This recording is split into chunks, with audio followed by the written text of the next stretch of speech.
May isang binatilyo na iniiwasan ng mga tao sa Barrio Estrella. Yun ay walang iba, kundi si Ismael. Matagal na siyang pagala-gala sa lugar at walang nakakaalam kung saan siya nagmula. Wala siyang magulang, wala ring kapatid, wala ring tiyak na nakakaalam ng kanyang edad. Ang tansya ng ilan ay 15 o 16, pero sa itsura niya ay parang mas bata pa. Payat siya, maitim na parang sunog sa araw, laging marumi ang damit at amoy pawis. Wala siyang permanenteng tirahan. Minsan nakikita siya sa ilalim ng tulay, kung minsan naman sa gubat o di kaya ay sa likod o harap ng kapilya. Marami sa mga taga-baryo ang naniniwala na merong daw dalang malas si Ismael. Sa tuwing may nangyayaring masama, palaging siya ang sinisisi. Tulad na lamang nung namatay ang mga alagang isda ni Caminandro. Nangyari ito sa araw na napadaan si Ismael sa isdaan. Isa pa ay ang batang nasagasaan. Sabi ng ilang nakakita, dumaan daw ang bata sa tapat ni Ismael bago mangyari ang aksidente. Noon, tahimik lang siyang nakaupo sa gilid ng kalsada at namamalimos. Walang pakialam ang binatilyo sa anumang sinasabi nila tungkol sa kanya. Sanay na siya. Bawat linggo, may bagong tsismis tungkol sa kanya na may kinalaman sa mga kamalasan. Kapag naglalakad siya at napapadaan sa kalsada, napapansin niyang humihinto ang usapan ng mga tao. Yung iba naman, bigla na lang tatalikod. Yung mga bata, pinipigilan ng mga magulang na lumapit sa kanya. Pero kahit na ganun ang trato sa kanya ng mga taga-baryo, kailanman ay hindi siya nakipagtalo o nagtanim ng sama ng loob. Tahimik lang siya. Wala rin siyang lakas ng loob para magsalita. Kahit gusto niyang ipagtanggol ang kanyang sarili, alam niyang wala ring makikinig sa kanya. Marami ang naiinis sa kanya. Madalas siyang ipetisyon ng mga tao na palayasin. Pero kahit ilang beses na siyang itinataboy, palagi siyang bumabalik. Isang gabi, dumating ang isang matandang lalaki. Magulo ang kanyang buhok. Mahaba na parang hindi nagsusuklay sa loob ng maraming taon. Puno ito ng alikabok at putik. Ang mukha nito ay balot ng dumi. Halatang walang ligo ang lalaki. Makapal din ang kanyang balbas. Ang suot niyang lumang t-shirt na kupas ay punit na sa bandang dibdib at may butas din sa tagiliran. Ang suot naman nitong short ay masyado ng maluwag, pero may sinturon ito na gawa sa pinilipit na tela. Nakasapatos ang isang paa niya. Sira na ang unahan. Kita na ang daliri sa paa. Ang kabilang paa naman ay nakatsinelas na may butas sa gitna. Ano ba yan? Ang baho naman. Reklamo ni Mang Tonyo, may-ari ng isang karinderya sa baryo, asawa ni Aling Celia. Kasalukuyan silang nagsasara ng kanilang tindahan ng oras na yon. Napalingon ang matandang lalaki dito. Dahan-dahan lang, parang hindi nagulat o nasaktan sa kanyang narinig. Bagkus ay nakangiti pa ito. Napatakip ng ilong ang mga taong nakatambay sa harap ng karinderya. Hindi nila masikmura ang masangsang na amoy ng matanda. Tumigil ang matanda sa tapat ng mga tao. Tinignan sila isa-isa. Paparating na sila! Paparating na ang mga kampon ng kadiliman! Maganda kayo! Magsipagsisi na kayo sa inyong mga kasalanan! Walang Diyo. Pambihira talaga tong baryo natin. Sukin-suki tayo sa mga palaboy at baliwa. Tonyo, ano ba? Tama na nga yan. Isarado mo na to't nang makauwi na tayo. Bakit mo ba ako pinapatigil? Hindi mo ba naririnig yung sinasabi ng matandang yan? Ay nako, ewan ko ba sa'yo? Alam mo nang ang baliw yung tao, ipapatulan mo pa. Hayaan mo na. Ay, hindi pwede. Mamaya dito pa tumambayan eh. Tulad dun sa pulubi na tinutulungan mo.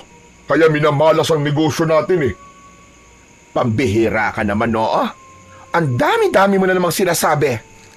Aba, totoo naman yun ah. Ewan ko ba kung bakit masyado kang maawain at palaging kinakampihan ng mga ganyan.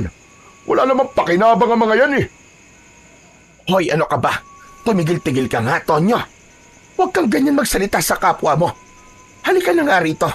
Hayaan mo na lang siyang magsalita ng kung ano-ano. Wala namang sinasaktan o inaapakan eh. Mas masahol pa nga dyan yung mga chismosa na laging nakaupo sa harap ng tindahan natin. Wala nang ginawa kundi manira ng tao. Ang punto ko lang naman, Celia, kapag narinig ng mga bata yung sinasabi niya, aba, baka matakot ang mga yon. Ay nako, Tonyo. Ewan ko sa'yo. Kung tutuusin eh, mas nakakatakot pa nga ang lakas ng boses mo kaysa sa kanya. Sige na. Ipadlock mo na ang gate at tara na. Napakamot na lang sa ulo si Mang Tonyo at biglang natahimik. Bumuntong hininga siya at muling sumulyap sa matanda. Nang mapansin ng matanda na wala nang nakikinig sa kanya, tahimik siyang nagpatuloy sa paglalakad. Para siyang may hinahanap. Pagdaan niya sa isang lumang kapilya, bigla siyang tumigil. Tumingin siya sa lupa at nagsimulang manginig ang kanyang mga kamay. Ilang saglit pa, napaluhod siya at humagulgol ng iyak. Walang nakikinig! Walang naniniwala! Humanda kayo!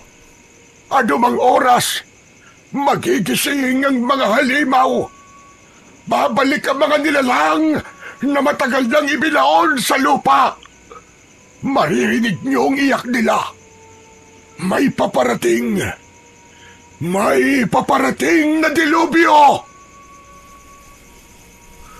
Biglang napabalikwas si Ismael sa kanyang pagkakahiga nang marinig ang tinig ng matandang lalaki. Kaagad niyang nakita ito sa gitna ng kalsada sa tapat ng kapilyang pinagtutulugan niya ng gabing yon.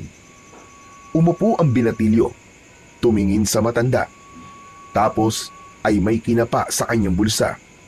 Maya-maya pa ay tahimik siyang lumapit. Hawak ang isang piraso ng biskwit. Iniabot niya ito sa matanda. Tumingin ito sa kanya. Walang nagsalita, pero ang kanilang mga mata parang nagkakaintindihan. Ngunit ang matandang baliw, tinulungan niya itong tumayo at pagkatapos ay inalalayan palapit sa harap ng simbahan. Pinaupo niya ang matanda sa nakalatag na karton. Lolo, ano pong nangyari sa inyo? Ano po bang sinasabi niyong dilubyo? Narinig mo ba yung sinabi ko kanina? Opo, rinig na rinig ko nga po eh. Masaya ko. Sa wakas, meron na ring makikinig sa akin. Lolo, teka po. Saan po ba kayo galing? Ano po bang pangalan niyo? Saan ako galing? Aba, hindi ko alam. Pero ang pangalan ko ay Berting. Lolo Berting. Ako naman po si Ismael. Napansin ko po na nanginginig po kayo eh. Giniginaw ho ba kayo? Nanginginig ako, pero hindi dahil sa ginaw. Sanay na ako sa ganun eh. Katulad mo lang din ako. Sanay na sa lamig at gutom. Lolo, di niyo pa po nasasagot yung tanong ko kanina eh. Yung tungkol po doon sa sinasabi niyo na dilubyo na paparating. Alam niyo ho eh, parang nangingilabot po kasi ako eh. Paano na lang po ako kapag nagkatotoo po yun? Malamang sa malamang po sa baryo na to, ako ang unang mabibiktima. Kaya sabihin niyo po sa akin kung ano pong mangyayari para po makapaganda ako. Saglit na natahimik si Lolo Berting. Tumingala siya sa langit. Tahimik na pinagmasdan ang gumagalaw na ulap na unti-unting tinatakpan ang buwan. Makinig ka sa aking mabuti, Ismael. May isang nilalang ng dilim ang malapit ng magising. Isang halimaw na masahol pa sa isang bangungot Ha? Anong klaseng nilalang po, Lolo? Tao ba siya na isinumpa o hayop na tinuruang maging masama? Hindi. Hindi siya isang tao. At mas malala pa siya sa isang hayop. Isa siyang halimaw na kayang mag-anyong tao pero wala siyang kaluluwa. Isa siyang kampon ng kadiliman. Kampon ng kadiliman? Ibig niyo po bang sabihin? Parang aswang po ba? Tama ka. Pero mas makapangyarihan pa siya sa mga karaniwang aswang. Nakakatakot ang dala niyang delubyo. Yung baryo namin dati, inubos niya. Pinatay niya ang lahat ng tao. Kabilang na doon at buong pamilya ko. Walang awa siyang aswang. At ang kanyang mga sundalo. Aba, talagang may sundalo pa ang mga aswang ah. Huwag kang tumawa. Hindi ako nagbibiro iyo. Ang aswang na yun ay tinatawag na ulog. Isang matandang aswang na itinuturing na ina ng mga tiyanak. Ano po?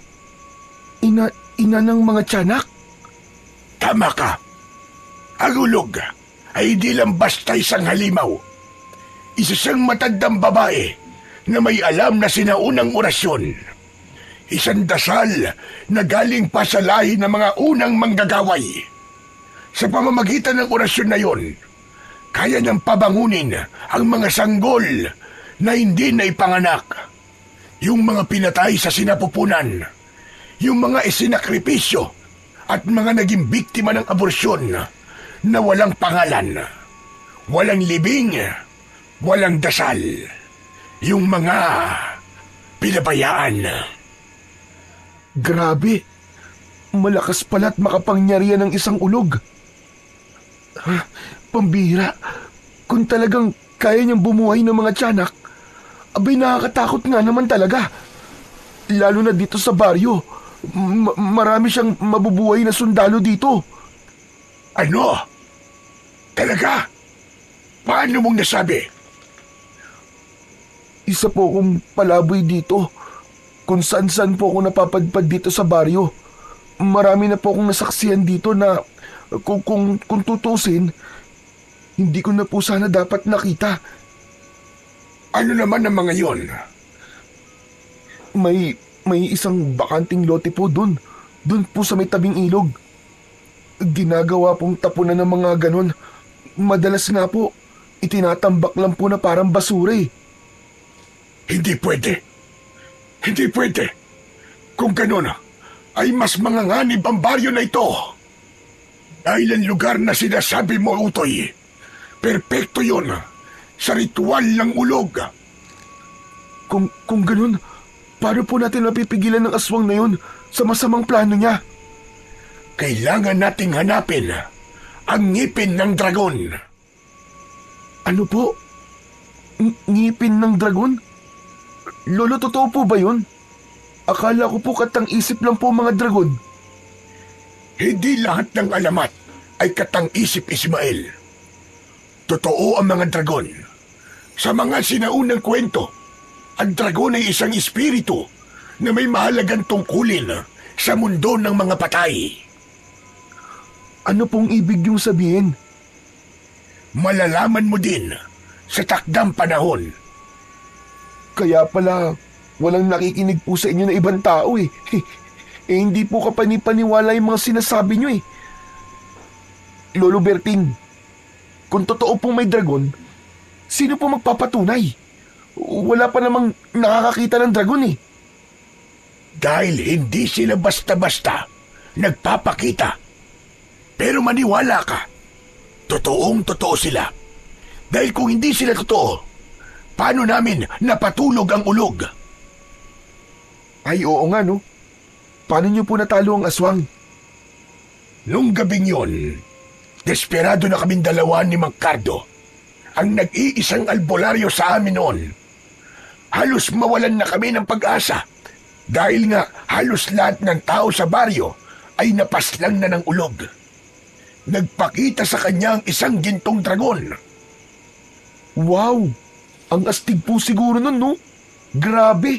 Kung ako siguro, matatakot ako't mahihimatay kung makakakita ko ng isang makapangyarihang nilalang na tulad po ng dragon. Ako man, iho. Mahihimatay din siguro ako kung makakakita ako. Pero iba si Mang Cardo na kaya niya. Kaya naman, pinagkalooban siya ng isang gintong pangil o mas kilala sa tawag na mutya ng ngipin ng dragon. Ginamit ni Mang Cardo ang mutya na yon upang patulugin ang ulog sa huling sagupaan. Nang mawalan ng malay ang halimaw, kami na nga mismo ang naglibing sa kanya at kasama naming ibinaon sa lupa ang mutya. Lolo Berting, ano pong nangyari? Ba't biglang sasalakay po dito ang ulog ngayon? Dahil may nagnakaw ng mutya. Kinuha ito ng mga tangang magnanakaw na yon. Pero paano niyo po nalaman na ninakaw? Sinira nila ang libingan. Itinaas ang kabaong na nasa ilalim ng lupa at kinuha ang lahat ng kanilang pwedeng pakinabangan. Kinuha nilang mutya. Marahil inakala nilang isang ginto o kayamanan yon. Ang hindi nila alam, kamalasan at dilubyo ang hatid na sumpanon. At ang tanging paraan lang po para matalo ang ulog ay ang mutya, ganun po ba? Tama ka. Kaya Ismael, kailangan ko tulong mo. Hanapin natin dito. Ha? Dito po, Lolo Berting? Bakit dito po sa baryo namin? Dahil taga rito ang nagnakaw nun. Ginagamit nila sa pansarili nilang interes. Ganun po ba, Lo? Pero napakarami pong tao dito. Paano ko po malalaman kung sino pong may hawak ng mutya? Kausapin mo sila. Magtanong-tanong ka. Napayuko si Ismael. Hawak pa rin niya ang pakete ng biskwit. May natira pang isa. Kita sa mukha niya ang pag-aalinlangan. Lolo, hindi ko alam kung may makikinig po sa akin dito eh. Kasi dito po sa lugar namin, hindi po nila ako pinapansin. At saka, wala po akong halaga sa kanila dito. Hindi mo kailangan ng pansin nila. Kailangan mo lang ng lakas ng loob at pananampalataya. Dahil kahit ang pinakamahinang tinig ay kayang umalingaw-ngaw kung ito ay totoo. Tumango si Ismael. Kinagat niya ang huling piraso ng biskwit. Ramdam ko, Ismael. Hindi ka naniniwala sa akin. Ramdam na ramdam ko yon. Kaya bukas, sasamahan kita. Ipapakita ko sa iyo ang mismong libingan ng ulog. Hindi na sumagot ang binatilyo. Nakita niyang nahiga na ang matanda at sa isang iglap lang, nakatulog na kagad ito. Madilim-dilim pa nang magsimula ang lakad nina Ismael at Lolo Berting. May mga hamog pa sa paligid at sobrang lamig. Ang mga bahay na nadadaanan nila ay halos sarado pa. Maya-maya nang makalampas sila sa baryo, mga 2 kilometro ang layo, pumasok sila sa loob ng kakahuyan. May makipot na daan papunta sa isang bahagi ng gubat na hindi na madalas puntahan ng mga tao.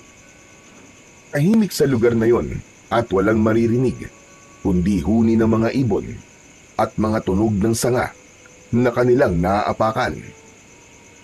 Lolo Berting, sigurado ba talaga kayong ito yung dinadaanan natin? Ang kipot tsaka masukal po eh. Mamaya po may ahas dito. Baka mamaya matuklaw pa tayo. Huwag kang mag-alala. Kabisado ko ang lugar na ito. Ilang beses na rin ako nakarating dito. Basta't sumunod ka lang sa akin at huwag kang lalayo sa likod ko. Patuloy silang naglakad sa makipot na daan at pagkalipas ng halos 30 minuto ng paglalakad, huminto ang matanda sa harap ng isang kumpol ng matatandang puno. Isa dito ang may kakaibang itsura. May malaking hukay sa paanan nito Napalunok si Ismael nang makita ito. Nandito na tayo. Dito nakalibing ang ulog. Yumuko si Lolo Berting at marahang tinanggal ang ilang tuyong dahon sa ibabaw ng lupa. Lumitaw ang isang lumang takip ng kabaong. Wasak ang gilid nito. May mga bitak na rin ang ataol. Halatang pinwersang buksan. Huminga ng malalim si Lolo Berting bago dahan-dahang iniangat ang takip. Sa loob, naroon ang ulog. Umalingasaw agad ng amoy na parang nabubulok na laman ng patay na hayop. Lumaki ang mga mata ni Ismael nang makita ang isang matandang babae na nakahimlay sa loob ng kabaong. Payat, halos butot balat na. Ngunit ang balat ay parang pinatuyong balat ng ahas. Nakalugay ang buhok nito.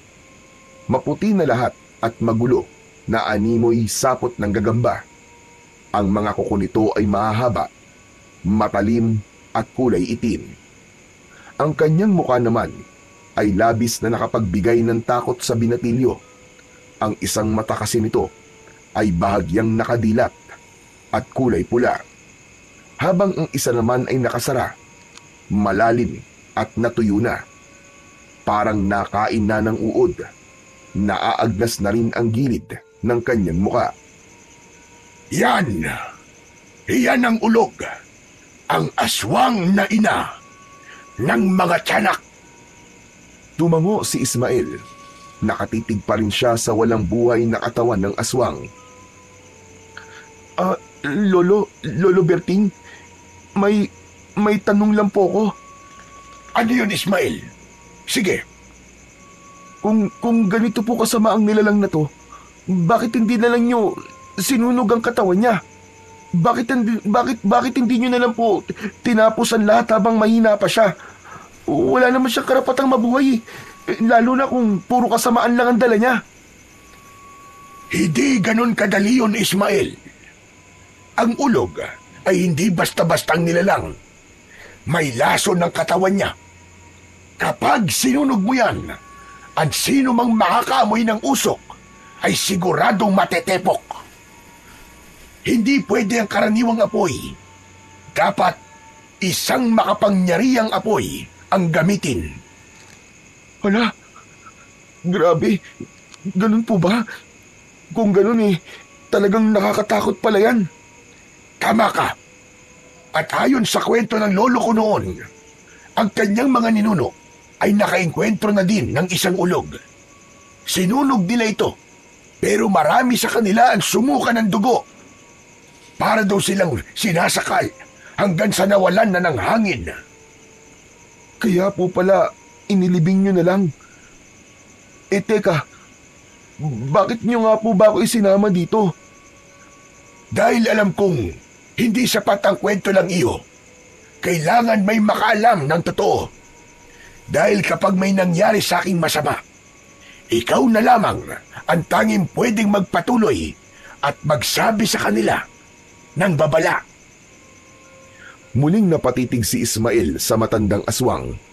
Bahagya siyang napaatras nang makitang tila gumalaw ang ilang daliri nito. Lolo! Lolo, tingnan niyo! Gumalaw po yung kamay niya! Huminahon ka at huwag ka masyado maingay at baka mapabilis ang pagising niya. Lolo! Lolo, tara na! Natatakot na po ako sa nilalang na yan! Ismael! Hindi na ako sasama pabalik sa baryo. Ha? Hindi na kayo sasama? Bakit po? Paano po ako? Hindi ako pwedeng umalis dito. Kailangan kong bantayan ang katawan niya para subukang pigilin ang pag-aasik niya ng lagim. Makinig kang mabuti sa akin, Ismael. Gawin mo ang lahat para maiparating sa mga tao ang pagdating ng dilubyo. Pero tulad nga po ng sinabi ko kagabi, isa lang po akong pulubi. Wala po makikinig sa akin . Lahat sila tiyak na pagtatawanan lang po ko. Saka, isa pa, baka kung magsabi ako ng tungkol sa dilubyo, baka sa akin po isisi yun. Lalo na tagtingin po nila sa akin ay malas . Paano po sila maniniwala sa akin? Alam ko kung ano ang pakiramdam ng hindi pinaniniwalaan. Danas na danas ko na yan, mula noon hanggang ngayon. Pero tandaan mo, minsan, hindi mo kailangan ng tiwala ng lahat. Isang tao lang ang kailangang maniwala sa'yo. At yun na ang simula. Pero, natatakot ako, Lolo Berting eh. Sana hindi nila magkatotoo ang mga sinasabi mo, Lolo Berting. Yun din ang gusto kong mangyari. Pero malinaw ang pangitain ko. Magigising ang ulog na ito. At pag nagising siya, doon na siya maghahasik ng lagim. Tinignan nito si Ismael na puno ng takot at pagkalito. Bantayan mo ang gabi, iho. Pakinggan mo ang hangin. At kung may maririnig kang iyak ng sanggol, wag na wag kang lalapit. Lumayo ka kung kinakailangan. Dehado ako nito. Paano ako? Isa lang po akong palaboy eh. Saan ako magtatago? Kaya kailangan mahanap mo ang mutya ng ngipin ng dragon para mapatahimik kagad ang halimaw na ito. Paano ko po yun hahanapin? Kung hindi ka pwedeng magtanong, magmasid-masid ka. O sige na, umalis ka na habang maaga pa. Gawin mo sana ang lahat, iyo. At saka nga pala, may isang paalala pa ako. Ang ulog ay isang mapagpanggap na nilalang. Huwag kayong magtitiwala sa mga estranghero. Umalis na si Ismael mula sa libingan ng ulog. Habang naglalakad sa makitid at masukal na daan pabalik sa baryo, paulit-ulit na bumabalik sa kanyang isipan ang mga sinabi ni Lolo Berting. Natakot na siya para sa kanyang sarili. May bahagi sa kanyang isip na gustong tumakbo palayo. Iwan ang baryo. Umalis habang may oras pa. Iligtas ang kanyang sarili. Pero may mas malakas na tinig sa puso niya na hindi niya kayang talikuran ang baryo. Oo, madalas siyang hindi pinapansin. Tinatawag siyang malas, nilalayuan at minamaliit. Kung minsan ay sinasaktan pa. Pero sa kabila ng lahat ng ito, ang naging tahanan niya ay ang baryong ito. Dito siya natutong mabuhay. Dito siya umiiyak, tumatawa, kumakain, natutulog sa gilid ng kalye. At sa kabila ng lahat, dito siya umaasang isang araw ay may makakakita rin sa kanya bilang isang tao. Siya lang ang nakakaalam ng totoo sa nalalapit na panganib. Kahit alam niyang wala siyang pangalan sa mata ng nakararami, alam niyang hindi siya dapat na basta na lamang manahimik sa tabi. Kailangan niyang kumilos para sa kaligtasan ng baryo. Samantala, naiwan naman si Lolo Berting sa harap ng lumang libingan. Tahimik, hindi kumikibo. Tinititigan niya ng matagal ang kabaong na bahagyang natatabunan ng mga tuyong dahon. Humugot siya ng malalim na buntong hininga at marahang ipinikit ang mga mata. Waring binabalikan sa isip ang mga masalimuot at masakit na alaala sa kamay ng ulog. Ang nilalang na minsan na nagdulot ng lagim sa kanilang dating baryo. Pagdilat niya, muli niya itong tinitigan at nangako siya sa sarili na hindi na mauulit ang nangyari noon. Hindi na niya hahayaan na makalabas pa sa kabaong ang aswang. Babantayan niya ang libingan. Gagawin niya ang lahat ng kanyang kayang gawin, kahit pa ang kapalit ay sarili niyang buhay. Samantala, sa baryo, abala na si Aling Celia sa loob ng kanyang karinderya. Pawis na siya sa pagluluto ng kanyang mga paninda.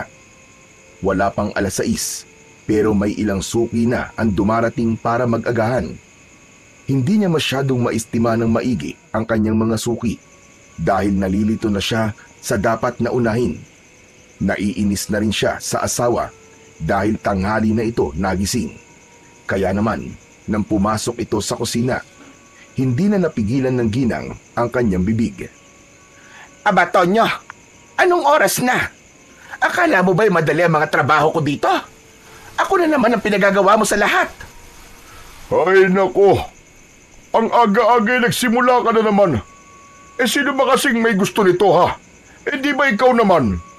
Ilang beses ko na rin sinabi sa'yo na magdagdag ka ng mga tauhan para di ka nahihirapan dito. Pero ayaw mo Tapos ngayon nagdadrama ka dyan. Ano ka mo? Ako pa ngayon na nagdadrama. Samantalang kaya lang naman ako hindi kumuha ng kasama dito sa karinderya kasi kailangan natin magtipid. Aba, kaya pa naman nating dalawa to kung tutulungan mo lang sana ako. Ang tigas-tigas na mukha mong hayaan ako dito tapos ikaw puro lakwatsa at sugal lang ang inaatupag. Ay nako, ilang beses ko ba sasabihin sa'yo na wala na akong oras para tumulong dito? Saka teka lang kung wala ako, abay malamang wala ring swerte itong karinderya mo. Sikat ako, kaya dito nagpupunta mga suki mo. Pinagmamalaki mo pang sikat ka. Sikat ka ka, pero sa sabungan, sa inuman at sa utangan. Aba, anong silbi na swerte mo sa negosyo kung hinahaluan mo naman ng bisyo? Napailing si Mang Tonyo. Umupo siya sa bangko at nagbuhos ng kape sa tasa. Alam mo, dapat nga magpasalamat ka pa sa akin Dahil kung hindi sa karisma ko, hindi dudumugin tong karinderya mo. May natural akong hatak sa tao, baka hindi mo nalalaman. Napakayabang mo. Kuhang-kuha mo ang inis ka. Umalis ka na nga ditong hayop ka. Oo.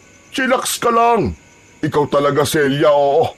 O sige na, mamaya ay hihahanap kita ng bago mo makakasama dito. Bakit? May pampasweldo ka ba ha? Siyempre, ako pa ba? Wala ka kasing bilib sa akin Relax ka lang kasi. Konting tiis na lang, yayaman din tayo. Malapit na talaga. Yayaman, galing sa sugal. Tonyo naman, ilang beses ka lang natatalo.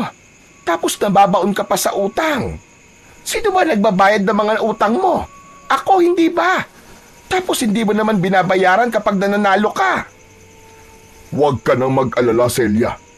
Naumpisahan na ang swerte. Pati nga tong karinderya, di ba siniswerte na? Di mo ba ramdam? Huwag mo na akong kinokontra kapag nagsusugal ako para huwag ako malasin.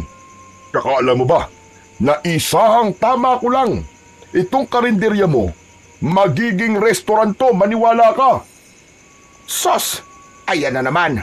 Paandara mo na naman ako ng mga walang silbing pangako mo na yan. Itong karinderya ko, dumadami ang suki ko kasi masarap ang mga luto ko. At mas lalong uunlad to kung sana'y tumutulong ka. Yun lang yon. Ay nako, alam mo, kahit na anong gawin ko, mali pa rin ako sa paningin mo Kung ayaw mo maniwala sa swerte ko, di wag. Basta ko, alam kong darating din yung panahon natin. At kapag dumating yon, tignan natin kung sinong unang ngingiti. Hindi na pinansin ni Aling Celia ang asawa at nagpatuloy na ito sa kanyang ginagawa. Matapos maubos ang kape, tumayo na ang lalaki. Lumabas siya sa karinderya at agad na nakipagkwentuhan sa mga kapwa niya sa bungero sa may kanto. Naiwan si Aling Celia sa loob ng karinderya. Tahimik lang siyang nag-aasikaso ng kanyang mga customer. Nagliligpit siya ng mga pinagkainan, nagbabalot ng take-out, nagluluto at naghuhugas ng pinggan. Hay nako, ano ba naman buhay ito? Kailangan ko na siguro talagang humanap ng makakasama dito sa tindahan. Wala na talaga silbi ang asawa kong magaling. Pwisit talaga. Kung bakit ba sa dinabi namin ng lalaki, siya pa ang napili ko. Napakamalas ko naman. Ilang oras pa ang nakalipas habang abala sa pag-aasikaso ang babae. Napansin niya si Ismael na paparating. Dahan-dahan ang lakad nito. Parang wala sa sarili. Tulala at parang may malalim na iniisip. Napatingin si Aling Celia sa orasan. 9:00 na ng umaga. Ismael! Hoy, Ismael! Halika nga rito. Napalingon si Ismael, parang nagulat sa tawag. Saglit siyang tumigil. Tinignan niya si Aling Celia, sa kadahan-dahang lumapit. Tahimik pa rin siya at nakayuko. Oy, bata ka. Ano ba nangyari sa'yo? Parang ilang araw ka nang di natutulog ah. Kumain ka na ba ha? Umiling lang si Ismael. Walang salitang lumabas sa bibig. Tumangu-tangu lang siya ng marahan. O siya, halika na. Pumasok ka na muna rito. Dito, maupo ka. Mag-almusal ka muna bago ka kung saan-saan magpunta. May natira pang sinangag tsaka longganisa. Mainit-init pa yan. Hindi na tumanggi si Ismael. Tahimik siyang naupo sa isang sulok ng karinderya. Agad namang inihain ni Aling Celia ang pagkain. Nilagyan niya ng kanin, itlog at 3 pirasong longganisa ang plato. Sabay naglagay ng malamig na tubig sa baso. O hayan ha, kumain ka lang dyan. Di mo na kailangang bayaran yan. Salamat po, Aling Celia. Kayo na po talaga ang pinakamabait po dito sa baryo. Hay nako, huwag mong sabihin yan at baka marinig ka ng asawa kong si Tonyong demonyo. Baka kung ano na naman ang sabihin nun. Hindi mo ba alam? Ayaw na ayaw nun sa'yo. Ay nako, ewan ko ba doon kung bakit? Kaya nga po, napapansin ko rin po eh. Hindi po ako makalapit kapag nariyan po siya. Pabayaan mo na. Wala namang alam yun kundi sugal, sabong at inom. Minsan nga iniisip ko mas mabuti pang wala na lang akong asawa eh. Perwisyo sa buhay ang asawa kong yon at walang silbi. Napangiti ng konti si Ismael sa sinabi ng ginang. Tahimik na nagsimulang kumain ang binatilyo. Gutom na gutom ito. Doon lang niya naisip na ilang araw na rin siyang hindi nakakakain ng matino. Tulad ng nakarang araw na tanging ilang piraso lang ng biskwit ang kanyang ginawang panghapunan. Napansin naman ni Aling Celia na nanginginig ang kamay niya habang isinusubo ang pagkain. Nako, ganyan ka ba talaga kagutom? Kawawa ka naman. Di bale, may tinapay pa ako dyan. Itago mo para may pangmeryenda ka mamaya ha. Tapos mamayang gabi, dumaan ka dito. Bibigyan kita ulit ng pagkain. Talaga po? Ayos lang po ba sa inyo yun, Aling Celia? Hindi po ba nakakahiya? Kasi nababawasan ko po ang pagkain at kita nyo. Aba, hindi Huwag mong iniisip yan. Mas gusto ko nga yung may nakikinabang sa ginagawa ko kaysa naman dun sa isa na kahit maghugas ng pinggan ay hindi magawa. Puro pasarap pa. Buwisit talaga. Napatingin silang dalawa sa labas. Sa hindi kalayuan ay nakita nila ang lalaki na patuloy na nakikipagkwentuhan sa mga sabungero. May hawak na itong bote ng beer kahit umaga pa lang. Oh, nakita mo na. Di ba ang galing? Ang sarap ng buhay. Samantalang ako dito, nagkakandakuba na sa pagtatrabaho. Aling Celia, meron po ba akong maitutulong sa inyo? Nako, ayos lang. Pero alam mo, kung gusto mo, minsan bumalik-balik ka dito. Pag wala yung asawa ko, tulungan mo ko maghugas ng pinggan. Libre pagkain at bibigyan pa kita ng sahod. Talaga po? Sige po, Aling Celia. Tsaka kahit wala pong sahod, okay na po sa akin. Kahit libreng pagkain lang po, masayang-masaya na po ako nun. Kahit po ngayon, tutulungan ko na po kayo sa mga trabaho po dito. Talaga? O sige, kung yan ang gusto mo. O siya, ituloy mo muna yung pagkain mo ha. Aasikasuhin ko lang yung mga bumibili. Ipinagpatuloy ni Ismael ang kanyang pagkain. Ngunit nang matapos siya, bigla naman niyang naalala ang kanyang nakita sa gubat at ang dilubyo na maaaring mangyari sa kanilang baryo. Nalungkot ang binatilyo dahil sa kabutihan ni Aling Celia sa kanya. Hindi na lang sarili niya ang gusto niyang mailigtas. Kailangan na talagang mahanap ang mutya. Ayoko masaktan si Aling Celia. Tahimik niyang inilagay sa gilid ng mesa ang pinagkainan niya. Tumingin siya sa paligid ng karinderya, sa mga upuan, sa kurtinang medyo naninilaw na dahil sa tagal ng nakasabit sa lumang larawan ni Aling Celia at ng asawa nitong nakasabit sa dingding. Bigla siyang natulala. Ngunit bigla siyang nagising sa kanyang pag-iisip nang bumalik si Aling Celia, bitbit ang bayad ng customer. O ano, ayos ka lang ba riyan? Parang ang lalim ng iniisip mo. Opo, Aling Celia. Okay lang po ako. Eh bakit parang malungkot ka? May naalala lang po kasi ako eh. Tungkol po dun sa babala ng matanda. Tungkol po sa paparating na dilubyo. Ang tinutukoy mo bang matanda ay yung taong grasa na kung ano-ano ang pinagsasasabi? Nako, huwag kang maniniwala sa mga ganon.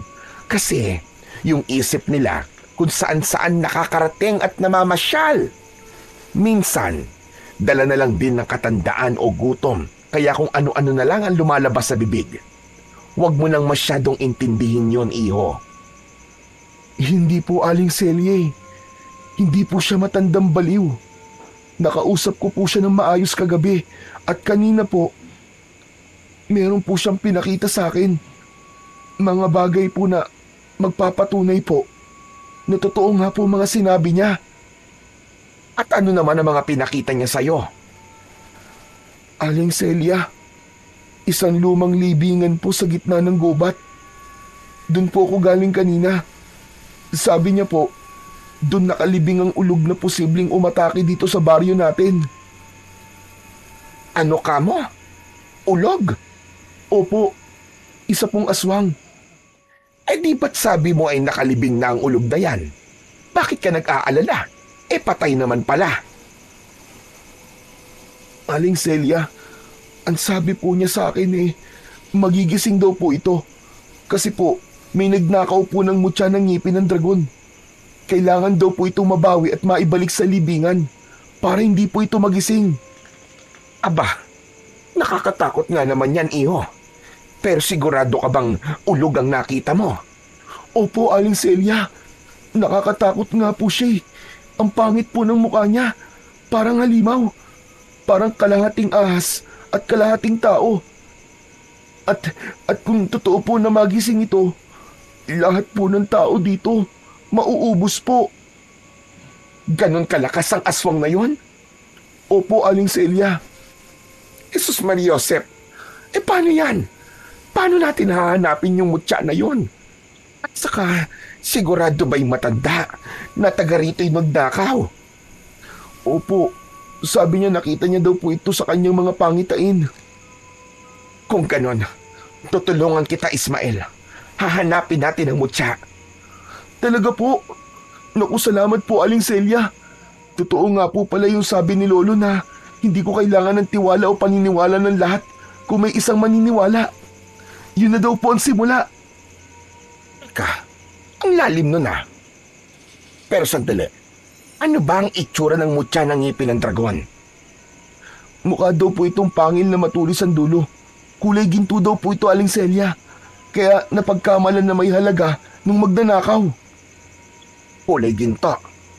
Kaya pala. Abay kung ako rin naman na makakakita nun, baka maisip ko rin na ginto talaga yon. Pero sabi mo, pangil yun ng dragon. Eh hindi ba yung delikado sa taong may tangan nito ngayon? Delikado po. Sobrang delikado po dahil ito po ang dahilan kung bakit magigising po ang ulog. Ang mutya na nagpatulog dito ng mahabang panahon. Iniligay po yun ng isang biyasang albularyo para protektahan po ang lahat laban po dun sa malupit na aswang. O Ismael, ano ba yan? Parang lalo kong kinikilabutan sa kwento mo. Sa tono ng boses mo parang totoo nga. Maniwala po kayo, Aling Celia. Totoong-totoo po ito. Naniniwala po ako dun sa matanda. Kasi nakita ko po talaga yung aswang sa kanyang libingan. Natatakot po ako, Aling Celia. Kapag hindi ko nahanap ang mutya, posibleng ako po ang pinakauna niyang magiging biktima. Wala po akong bahay na masisilungan o mapagtataguan kung sakali man po na umatake siya. Ako po ang unang mamamatay. Huwag kang matakot. Huwag kang matakot, Ismael. Kailangan mo ng masisilungan. O siya, sige. Dumito ka muna sa loob ng tindahan ko. Po? Seryoso ako. Para mabawasan yung takot na nararamdaman mo. Dito ka. Ibibigay ko sa iyo ang isa kong susi.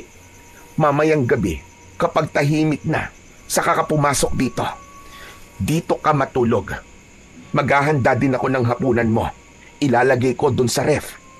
Pero itong tatandaan mo.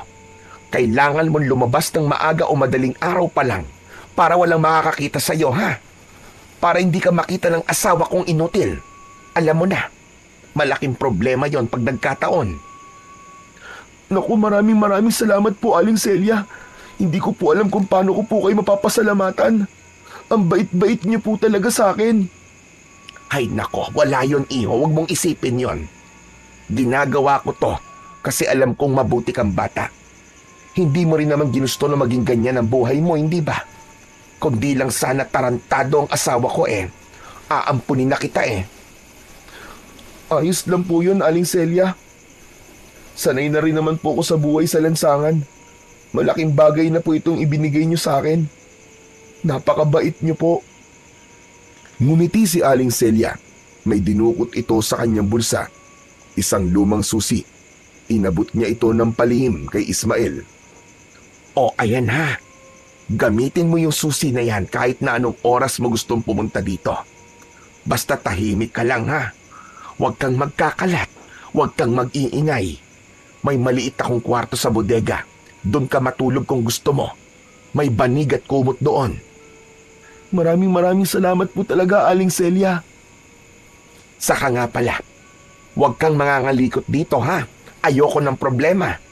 Opo, pangako po. Hindi ko po kayo bibigyan ng problema. Maraming salamat po uli. O siya, sige na.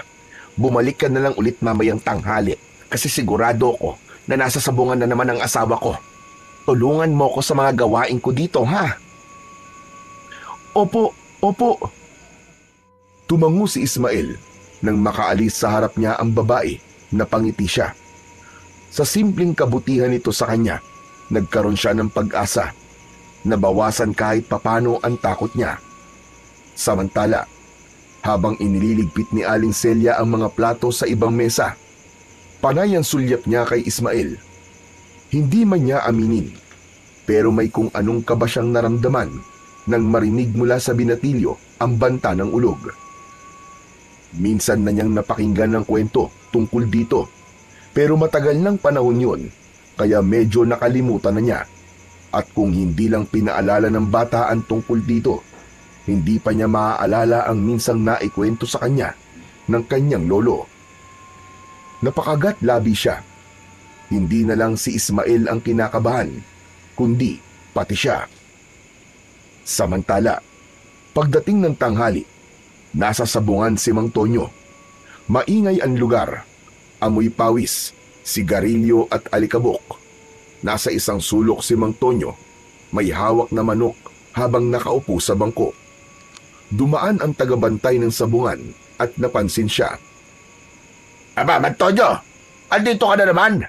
Iniwan mo na naman yung asawa mo doon sa karinderya. Naku, pabayaan mo yun doon. Kaya-kaya na niya mga gawain doon, ano.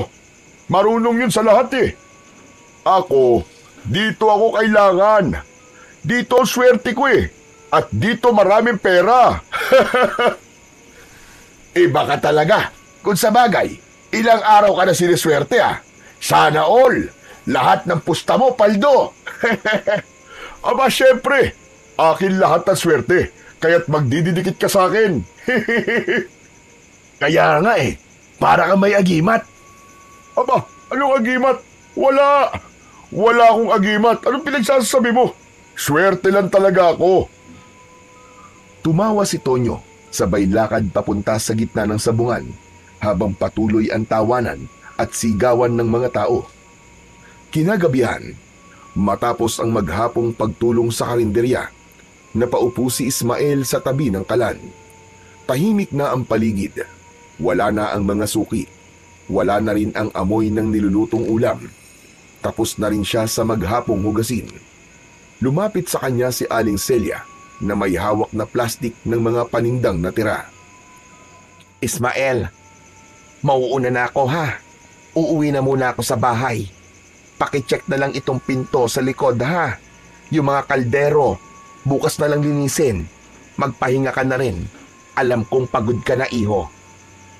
Opo, ako na pong bahala. Ngumiti lang si Aling Celia, pero may bakas ng pagod at pag-aalala sa kanyang muka. Lumingon pa ito sa paligid bago tuluyang lumabas at isinara ang pintuan. Pagkaalis ng babae, tumayo si Ismael at isinara ang mga bintana.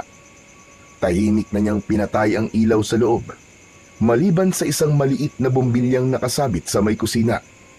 Huminga siya ng malalim at nagtungo sa bodega. Nakita niyang may pang-isahang higaan doon sa gitna ng mga lumang sako at kahon ng mga dilata. Nahiga na ang binatilyo at sinubukang matulog. Ngunit ilang minuto pa lang ang lumilipas, may narinig siyang kaluskos. Maingat, dahan-dahan. Parang may naglalakad sa labas ng karinderya. Naisip kagad ng binatilyo na baka magnanakaw. Narinig niyang may nagbukas ng pinto hanggang sa may narinig siyang boses. Dito na lang tayo. Wala naman tao dito eh. Tayo lang. Nanlaki ang mata ni Ismael. Agad siyang gumapang sa likod ng mga sako at nagtago sa dilim. Mula sa siwang ng pinto ng bodega, nasilip niya si Mang Tonyo kasama ang isang babae. Medyo bata pa ito, naka-miniskirt at may makapal na kolorete sa muka. Nagtanong ang babae kung talaga bang walang makakaistorbo sa kanila. Wala na. Umuwi na yung matanda kong asawa eh. Halika na. Pumasok sila sa loob ng bodega, sa mismong lugar kung saan kanina lamang ay nakahiga si Ismael. Napansin ng lalaki ang ayos ng katre. Napakunot ang noo nito at sandaling nag-isip. Naglakad-lakad si Tonyo, parang sinusuri ang paligid. Napahigpit ang hawak ni Ismael sa lumang sako habang nakayuko sa likod ng mga kahon. Bumundol ang labis na kaba sa dibdib ng binatilyo. Akala niya ay mahuhuli na siya. Mabuti na lang at nagmadali ang babae at sinabing tapusin na nila ang kailangan nilang gawin dahil gusto na rin itong umuwi. Agad na inalis ng lalaki ang itim na jacket at ibinaba ito sa sahig. Hinila niya ang babae palapit sa kanya. Hindi na sila nag-aksaya ng oras. Si Ismael, sa kanyang pinagtataguan, ay napatakip na lamang ng bibig gamit ang dalawang kamay. Hindi na siya halos humihinga. Ang kanyang mga mata ay nanlaki at ang kanyang pisngi ay nag-init sa nakikitang nagaganap. Dahan-dahang hinagkan ni Mang Tonyo ang leeg ng babae habang abala sa pagbukas ng kanyang sinturon. Ang swerte ko talaga ngayong gabi. Iiwas sana ni Ismael ang kanyang paningin, pero biglang napako ang kanyang mga mata sa leeg ng lalaki. Nakita niya ang suot nitong kwintas na may palawit na gintong pangil. Tumulo ang luha sa mga mata ni Ismael. Hindi lang lihim na pagtataksil ang kanyang nasaksihan, kundi dahil din sa isang mas mabigat na katotohanan. Nalaman niyang ang mismong asawa ni Aling Celia ang siyang sinasabing magnanakaw ng mutya. Siya ang kumuha ng bagay na hindi dapat galawin.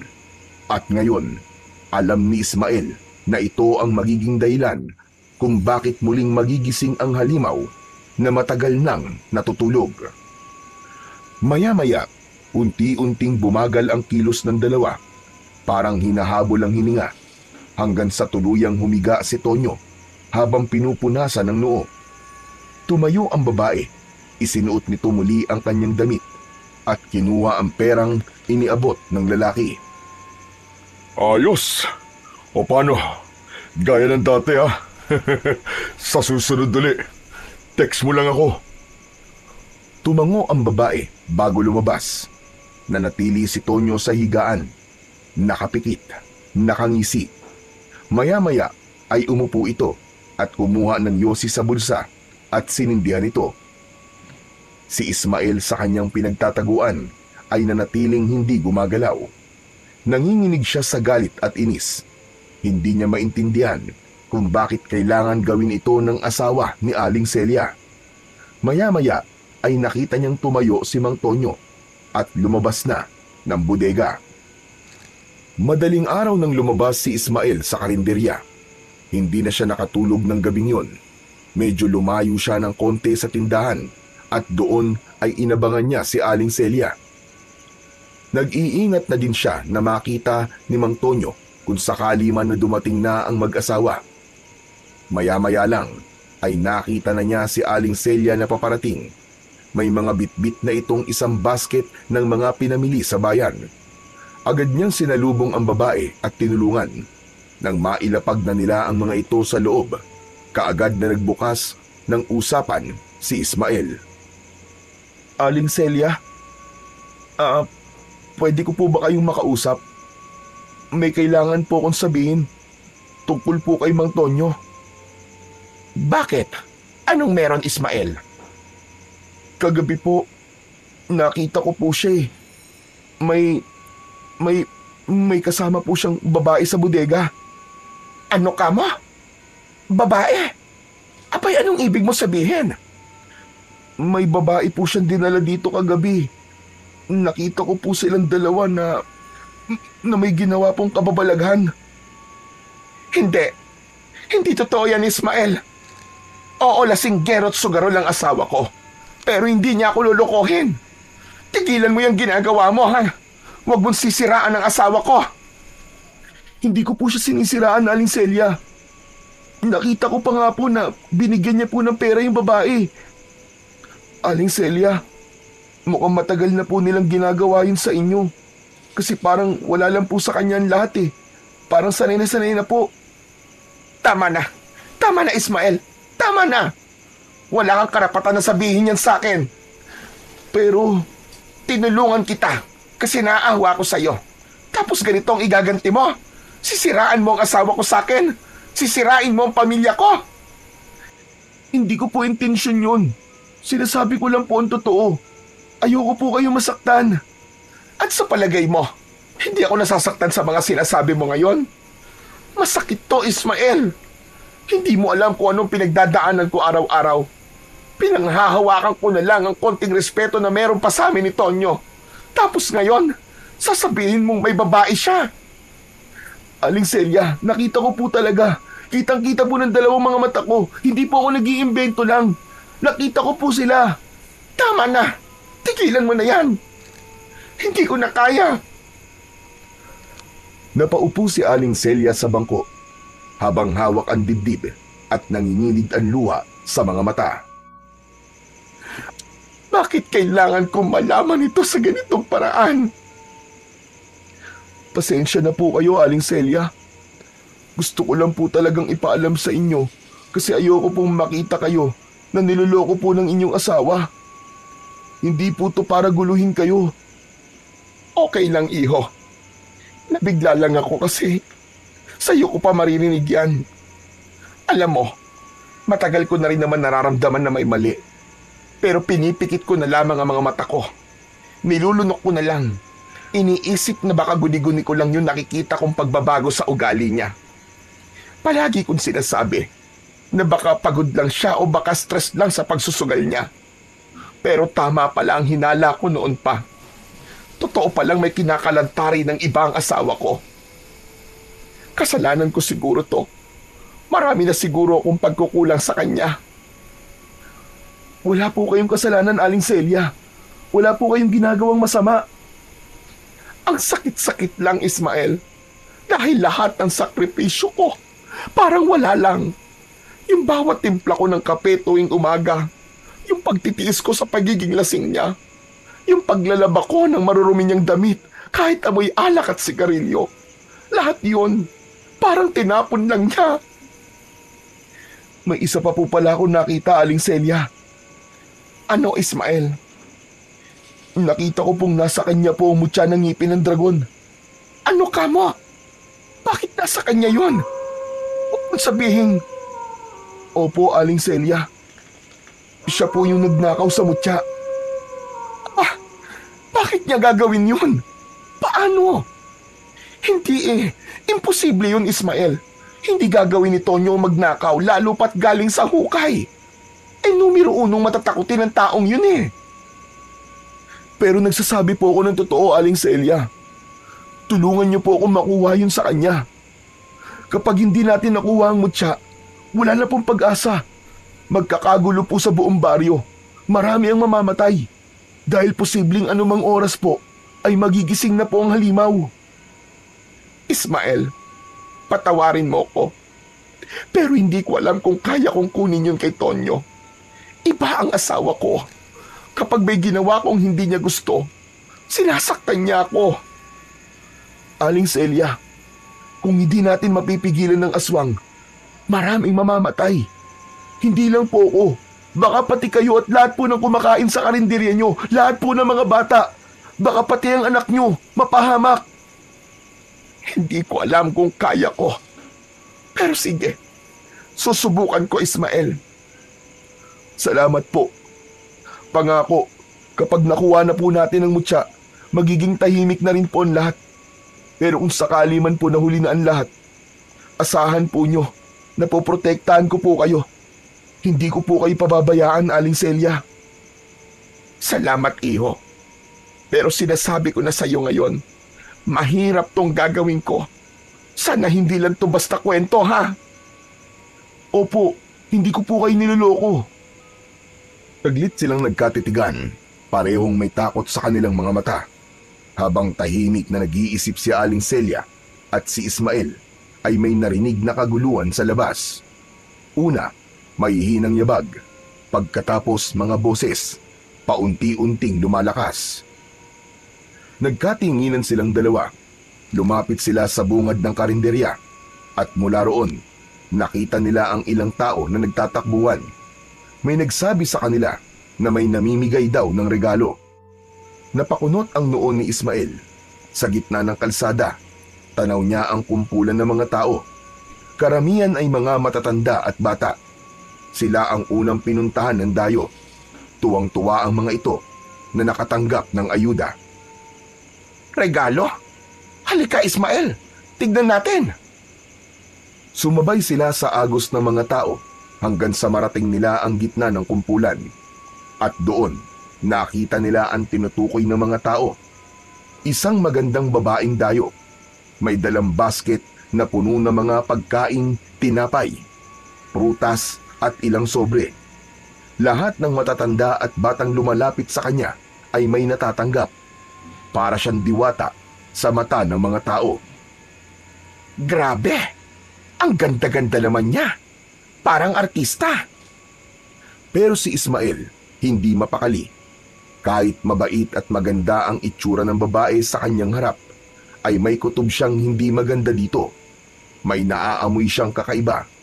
Hindi amoy ng tinapay at tsokolate, at hindi rin amoy ng taong pawisan. Iba, parang amoy ng bulok na hayop na pilit tinakpan ng pabango. Biglang napakunot ang kanyang noo nang mapagtanto na parang siya lang ang nakakaamoy nun. Teka, ang baho naman. Ba't ganun? Ano yon, Ismael? Wala po ba kayo naaamoy na masangsang? Ang baho. Ha? Wala naman ah. Alam mo, mabuti pa pumila ka na rin. Sayang din yung pinamimigay niya, oh. Pero hindi lumapit si Ismael. Pinili na lang niya na manood habang pinagmamasdan niya ang dayong babae. Tila lumilinaw ang kutob niyang hindi lang ito basta dayo. Kinagabihan, hindi na bumalik pa si Ismael sa loob ng karinderya. Sa kabila ng ilang beses na pagtanggi ni Aling Celia nang isaoli niya ang susi, pinili na lamang niyang manatili sa labas at matulog sa likod ng simbahan. Kinakabahan siya tulad pa rin ng dati dahil sa takot na baka biglang may umatake, pero tinanggap na niya kung sakali man. Naganda na lamang siya ng isang kutsilyo at yon ang kanyang itinabi sa kanyang pagtulog. Inayos niya ang sarili at pinilit na ipikit ang kanyang mga mata, pero hindi siya nakatulog. Malalim na ang gabi, pero nanatiling mulat ang kanyang mga mata. Gising na gising ang kanyang diwa. Tahimik na ang gabi. Tanging mga kahol na lang ng aso ang naririnig sa paligid. Hanggang sa may narinig siyang kaluskos. Mahina yon, parang ingat na ingat sa pagkilos. Mabilis siyang napatayo at agad na nagtago. Sinilip niya kung sino pa ang gising ng mga oras na yon. Doon niya nakita ang isang anino na naglalakad. Walang direksyon ang tingin nito at parang walang buhay kung gumalaw. Siya? Anong ginagawa niya rito? Nakilala niya ito, ang babaeng dayo. Hindi siya makapaniwala sa kanyang nakita. Parang wala ito sa sarili, waring nasa ilalim ng kung anong hipnotismo. Sinundan niya ito, dahan-dahan, ingat na wag makalikha ng ingay. Ang direksyon ng babae, patungo sa bakanting lupang malapit sa ilog. Isang lugar na kinaiinisan, kinatatakutan at kadalasang iniiwasan ng mga taga-baryo. Ang lugar kung saan itinatapon ang mga sanggol na walang pangalan. Yung mga hindi na piniling isilang, yung mga dinala sa mundo pero hindi pinanindigan. Yung mga iniwan, inabandona hanggang sa mamatay sa gutom, lamig o takot. Lahat ng taga-ron alam ang istorya ng lupain yon, kaya walang pumupunta sa lugar na yon. Pabilis ng pabilis ang tibok ng puso ng binatilyo habang sinusundan pa rin ang babae. Alam niyang hindi na lang kutob at masamang hinala ang kanyang nararamdaman. Sigurado na siyang may mali sa babae. Anong gagawin niya dito? Mula sa kanyang pwesto, tanaw na tanaw niya ang babae. Nakatingin sa tubig. Parang umaawit ito pero mahina lang. Hindi maintindihan ni Ismael ang sinasabi nito, ngunit malinaw sa kanyang hindi pangkaraniwan ang inaawit ng babae. Bigla itong lumusong sa tubig. Lumubog ito sa gitna ng ilog. Nakasilip pa rin ang binatilyo. Tahimik. Halos hindi na humihinga. Ilang segundo na ang lumipas. Walang gumagalaw. Wala ring kakaibang tunog, kundi ang mahina at kalmadong tubig. Natakot si Ismael. Naisip niyang baka nagpakamatay ang babae. Lumapit siya sa may ilog at pilit na tinatanaw ang lugar kung saan ito lumubog. Isang minuto pa ay nagpasya na siyang tatalon na rin sana sa tubig. Ngunit biglang may umahon, pero hindi na ito ang parehong babae. Napaatras ang binatilyo. Nanlaki ang kanyang mga mata sa kanyang nakita. Napakagat sa kamay para hindi makalika ng sigaw. Nagulat siya at natakot sa kanyang nakitang nilalang. Ang kalahating katawan nito mula sa bewang paakyat ay naging kulubot na ang balat at may mga kaliskis. Ang ibabang kalahati naman ay hindi na tao. Isang dambuhalang buntot ng ahas ang pumalit sa kanyang mga paa.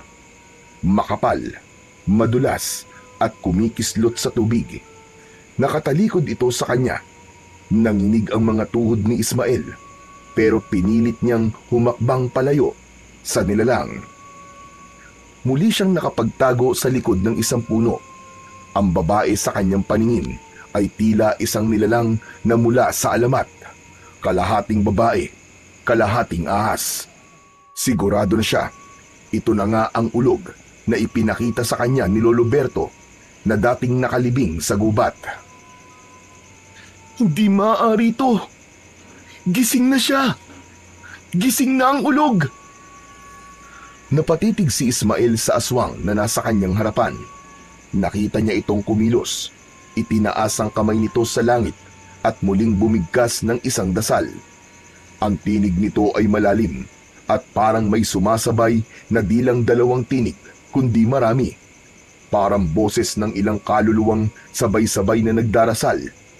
Nagtakip ng tenga ang binatilyo. Ano to? Ano to? Diyos ko! Ano tong ginagawa niya? Habang nagpapatuloy ito, biglang gumalaw ang lupa. Sa ilalim ng malabnaw na putik, may isang kamay na umusli. Maliit pero matalas sa mga kuko. Dahan-dahan itong umangat sa lupa. Isang maliit na nilalang, parang bata, pero may kahindik-hindik na anyo. Maputla ang balat, kulay abo, parang bangkay. Ang mga mata nito ay namumula. Ang bibig ay punong-puno ng matutulis na ngipin. Halos hindi kasya sa maliit nitong bibig, kaya't nakabuka ito na tila laging galit. May maliit din itong mga sungay sa gilid ng ulo, at ang paghinga nito ay parang huni ng pusa na paos at galit. Gumapang ito palabas ng hukay at lumapit sa ulog. Ngumiti ang babae nang makita niya ang tiyanak na nasa kanyang tabi. Itinuloy ng matandang babae ang kanyang pagdarasal, at si Ismael naramdaman ang biglaang pagbigat ng hangin. Gumuhit sa langit ang matatalim na kidlat. Animoy parang galit na galit. Humigpit ang hawak niya sa kanyang dibdib at hindi niya alam kung ano ang gagawin. Maya-maya pa ay narinig na niya ang mumunting kaluskos, at sa muli niyang pagsilip, nakita niya na ang sunod-sunod na pagbangon ng mga patay na sanggol. Diyos ko! Ang daming tiyanak! Maingat na umatras ang binatilyo, halos hindi na humihinga. Ilang sandali pa ay nakalayo siya sa lugar na yon. Umakbo siya ng ubod bilis. Hindi na niya ininda ang mga sanga na tumatama sa kanyang muka o ang mga tinik na bumabaon sa kanyang mga paa. Diretso siyang tumakbo, basang-basa at nilalamig, habang sa loob niya ay nananalangin siya na sana ay hindi siya sinundan ng mga halimaw. Mas binilisan pa ng binatilyo ang pagtakbo. Halos mawalan siya ng lakas habang binabaybay ang madilim at maputik na daan. Isa lang ang naisip niyang puntahan ng mga oras na yon. Yun ay walang iba kundi si Aling Celia. Sa wakas, ligtas siyang nakarating sa bahay ng babae. Nanginginig ang kamay niya habang sunod-sunod na kumatok. Aling Celia! Aling Celia! Buksan niyo po ang pinto! Ilang saglit ay bumukas ang pinto. Gulat na gulat si Aling Celia nang makita ang binatilyo. Basang-basa, maputik at takot na takot. Diyos ko! Ismael! Ano nangyari sa'yo? Ba't ganyan ang itsura mo? Tulungan niyo po ako. Kailangan na po natin yung mutya. Nabuhay na po sila, Aling Celia. Nandito na po ang ulog. Nabuhay na po ang mga tiyanak. Sandali lang. Huwag kang masyadong maingay. Nandito ang asawa ko, lasing. Hindi niyo po ako naiintindihan eh. May mga halimaw na po. Nakita ko po sila. Paparating na po ang dilubyo, Aling Celia. Parang awa niyo na po. Kunin niyo na po sa asawa niyo ang mutya. Yun na lang po ang tanging paraan para mapigilan ang kampo ng kadiriman. Napaatras si Aling Celia. Hindi makapagdesisyon kung ano ang gagawin. Pero bago pa niya maisip ang susunod na hakbang, ay may narinig silang malalim na boses mula sa loob. Celia! Sino ba yan nandyan na? At bakit tayo ginagambala sa 10 oras ng gabi? Sino ba yan? Sumulpot ang lalaki mula sa sala. Hawak pa ang isang bote ng gin sa kamay. Namumula ang muka at halatang kanina pa naglalasing. Ikaw na naman pala. Ano pa kayo mo ba rito Umalis ka na nga. Huwag kang magdala ng kamalasan sa pamamahay namin. Kung kailan sunod-sunod na swerte ko bigla ka na naman susulpot.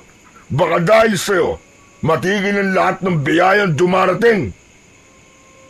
Mang Tonyo, makinig ka po kayo sa akin. Kailangan niyo pong ibigay sa akin ng mutya ng ngipin ng dragon ngayon din. Kailangan natin yun para mailigtas ang lahat. Siraulo ka ba? Bakit ko naman nabibigay sa'yo ang bagay na nagbibigay ng swerte sa akin, Alam mo ba simula ng kunin ko to, ay naging sunod-sunod na ang panalo ko sa sabong? Kaya bakit ko ito ibibigay sa'yo? Siraulo ka pala Nasa'yo talaga ang ngipin ng dragon, Tonyo? Anong ngipin ang sinasabi mo? Ang kinuha ko, yung gintong pangil na pampaswerte. Anong pampaswerte? Malas ang bagay na yan, Tonyo. Paano mo nakuha yan? Nagsimulang magkwento si Mang Tonyo. Ayon sa kanya, nagsimula ang lahat ng mapag-usapan nilang mga sabungero ang tungkol sa mga anting-anting na pampaswerte at kung ano-anong kababalaghan. Hanggang sa napunta ang usapan tungkol sa gintong pangil na nakabaon sa libingan na nasa gitna ng gubat. Galing umano ang impormasyon sa isang matandang baliw. Dito nila narinig ang tungkol sa pampaswerteng anting-anting. Habang ang iba niyang kasama ay natatawa at nagsasabing kwento lang yon ng mga lasing, si Mang Tonyo ang sumeryoso dito. Tinandaan niya ang bawat detalye ng kwento, kasama na dito ang lokasyon. Kaya naman, kahit takot sa patay o sa mga multo, pinuntahan niya ang lugar na yon. Ani ay walang tao ang aasenso sa takot. Dala ang sako, itak at asarol. Tinungo niya ang libingan. Matagal din siyang naghanap, pero hindi siya tumigil. At sa wakas, nang makita niya ito, agad niyang hinukay at nakita nga niya ang kwintas na nagbibigay ng swerte. Natakot siya sa nakahigang bangkay na naroon, pero binaliwala lang niya. Mabilis niyang hinablot ito at saka tumakbo pauwi. Simula noon, nagmistulang gumanda ang kapalaran ni Mang Tonyo. Palagi na siyang nananalo sa sabong. Bakit niyo po ginawa yun, Mang Tonyo? Alam niyo po bang dahil po doon, nabuhay po ang ulog? Anong ulog-ulog ang pinagsasabi mo? Umalis ka nga dito at baka maupakan pa kita. Tonyo, pakinggan mo muna si Ismael. Paano kung totoo ang sinasabi niya? Ano?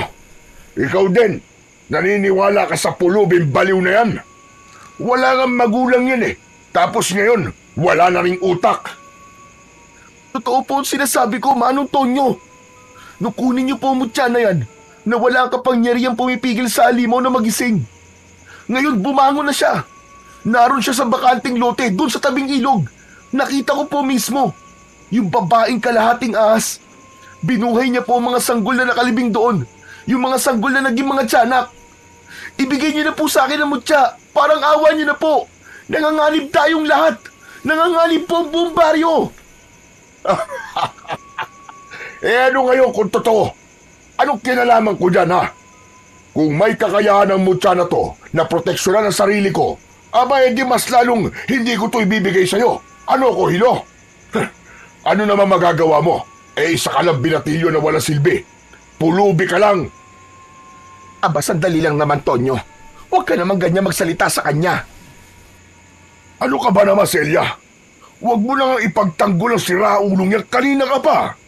Kung gulpihin kaya kita, gusto mo? Huwag po. Huwag po, Mang Tonyo. Huwag niyo po sasaktan si Aling Celia. Ako na lang po nakikiusap. Ibigay niyo na po sa akin ang kwintas. Ba't makulit ka talaga, no? Wala akong ibibigay sa'yo. Lumayas ka na nga dito. Kung hindi niyo po ibibigay yan, ako na lang po ang kukuha. Dali-daling sinugod ng binatilyo ang lalaki para agawin ang kwintas. Nagkagulo sila bigla. Nahulog ang bote ng alak. Si Tonyo, agad na sinuntok si Ismael. Tumilapon ito sa saig. Duguan ang labi. Tonyo! Tonyo, tama na! Tigilan mo siya! Hindi ka ba nahihiya sa sarili mo? Pati bata ay pinapatulan mo! Tumigil ka, Celia. Kung gusto mo, sumama ka na sa kanya. Sige, lumayas kayong dalawa. Hindi ko kayo kailangan. Habang galit na galit si Mang Tonyo, hindi niya namalayan na hinablot na ni Aling Celia ang kwintas mula sa kanyang leeg. Nang ibaling ni Mang Tonyo ang atensyon niya kay Celia, huli na. Nakita niya itong hawak-hawak na nito ang mutya. Anong ginagawa mo, Celia? Ibalik mo sa akin yan! Ibalik mo, sabi! Hindi ko na kayang suportahan niyang katarantaduhan mo, Tonyo. Sawang-sawa na ako. Ayoko na maging parte ng kasakiman mo. Celia, ibalik mo sa akin yan. Alam mo ba lahat ng meron tayo ngayon ay dahil sa anting-anting na yan, ha? Hindi. Hindi ko alam. Pero dahil ikaw na rin ang nagsabi, mas lalong alam ko na mali ito. Hindi ko na maaatim ang ginagawa mo. Alam mo ba dahil sa bagay na to, nagbago ka? At habang tinitignan kita ngayon, hindi na ikaw yung lalaking pinakasalan ko. Tama na po, Mang Tonyo. Wala po akong masamang gagawin. Ang mutya po na yan ay gagamitin lang po natin para mailigtas ang baryo laban sa aswang na ulog. Wala akong pakialam kung anong klase ng dilubyo ang dumating. Ibalik mo sa akin yan, Celia. 1, 2. Huwag mo nang paabutin ng 3. Kundi ano? Sasaktan mo ko? Papatayin mo ko? Ganyan ka na ba talaga? Wala ka ng konsensya. Aatin mong may mamatay na dahil lang sa anting-anting na ito. Ipagpapalit mo ang buhay nating lahat para lang mapasayo ang mga bagay na gusto mo. Akin na yan. Ibalik mo sabi sa akin yan eh. Eto, Ismael, kunin mo kwintas. Gawin mo ang tama. At sana, magtagumpay ka sa pagliligtas sa baryong ito. Agad na umalis si Ismael. Hawak-hawak ang mutya. Patuloy pa rin ang ulan, kasabay ang malalakas na kulog at kidlat. Hanggang sa narinig niya ang malakas na tinig ni Mang Tonyo mula sa likod. Isinusumpa kita, Ismael! Huwag kang magpapakita sa akin, kundi papatayin kita! Papatayin kita! Hindi na siya lumingon. May mas mahalaga siyang bagay na dapat tapusin. Samantala, sa loob ng bahay, halos hindi na makagalaw si Aling Celia nang dahil sa takot. Nanginginig ang kanyang mga kamay habang pinipigilan ang luha. Pabalibag na isinara ni Mang Tonyo ang pinto. Tumitig siya kay Aling Celia, matalim at nakakatakot. Bakit ginawa mo sa akin to, Celia? Niloko mo ko. Ninakawan mo ko ng isang bagay na nagbibigay sa atin ng swerte. Lumapit siya. Mabigat ang bawat takbang at napapaatras naman si Aling Celia hanggang sa marating ang dingding. Ginawa ko yon kasi yun ang tama. Hindi ko na kayang panoorin kang tuluyang lamunin ng kasakiman. Dahil sa mutya na yon, mas naging suga pa ka sa sugal, sa alak, at pati sa babae. Anong babae? Linawin mo nga yung sinasabi mo. Huwag ka na magkaila. Alam ko lahat ng mga ginagawa mo, Tonyo. Pati yung kababuyan na ginagawa niyo sa bodega sa karinderya. Kaya wala akong pakialam kung sakali mang malasing ka ulit kasi wala na sa iyo ang mutya. Mas okay nga yun eh. Kapag wala ka ng pera, titigil ka na sa kakasugal mo. Titigil ka na rin sa mga pambababae mo. Baka sakaling matauhan ka. Parehong natigilan ng dalawa at napatingin sa pinto nang makarinig ng mumunting yabag sa labas. Parang may nagmamarcha. Kagad silang lumapit sa may bintana at sinilip kung ano ang nangyayari sa labas. Maya-maya ay nakarinig sila ng sabay-sabay na iyak ng mga sanggol sa labas. Kasunod nito ang malalakas na tahol ng mga aso. Wala pang 5 segundo, isang aso ang biglang napaalulong sa labis na sakit. Tapos ay biglang tumahimik. Kitang-kita ng dalawa kung paanong pinagkaguluhan ng maliliit na halimaw ang alagang aso ng kanilang kapitbahay. Diyos ko po! Madali ka! Isarado mo mga bintana at pinto! Totoo nga sinasabi ng pulubi na yun. Diyos ko! Ano itong nagawa ko? Totoo ba nang dahil sa akin ay nabuhay ang mga halimaw na yun? Oo, Tonyo. Ikaw ang may kagagawa nito. Tignan mo! Tignan mo, Tonyo!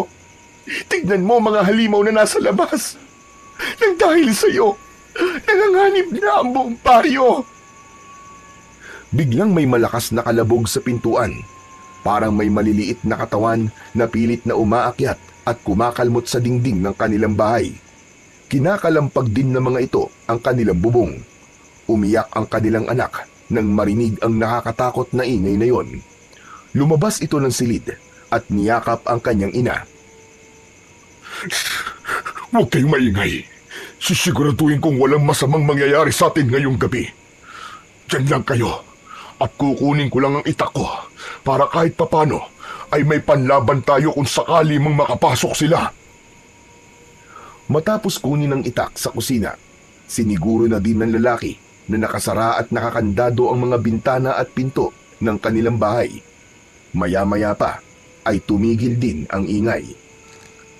Samantala, Habang papalayo naman si Ismael sa baryo, wala itong kaalam-alam na nagsimula ng magkalat ng lagim ang mga halimaw. Napakapit siya sa kwintas na nasa kanyang palad. Ramdam niyang nag-iinit ito at parang may sariling buhay at pakiramdam. Gayunpaman ay hindi niya ito binitiwan. Naglakad siya ng mabilis.